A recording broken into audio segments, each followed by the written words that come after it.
বাড়ি কিন্তু অনেকে বলছেন সি নোংরা পরিষ্কার করতে পারে না, আমার শ্বশুরাব্বু এসে দেখেন কি কাজ করা শুরু করেছে। আসেন আপনাদের দেখেন।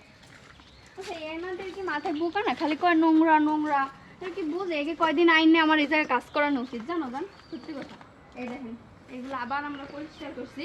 এখানে যে পেঁপে গাছ লাগাইছে সব কিন্তু আমার শ্বশুরাব্বু করছে। এই যে এই পাশে হচ্ছে আবার বেগুন গাছ আর পুঁই শাক গাছ লাগাইছি। ওই যে ওইখানে আব্বু কাজ করতেছে, যে ওইখানেও কাজ করতেছে।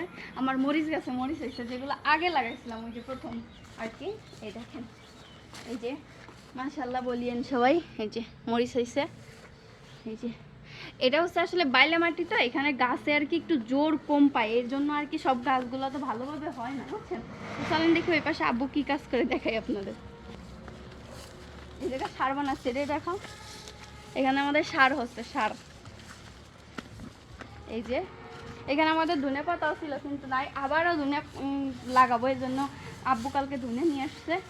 এই যে এই পাশটা পরিষ্কার করা হচ্ছে, এই জায়গায় হচ্ছে পুঁই শাক গাছ আছে, তারপর যে লাউ গাছ সব পরিষ্কার করা হচ্ছে।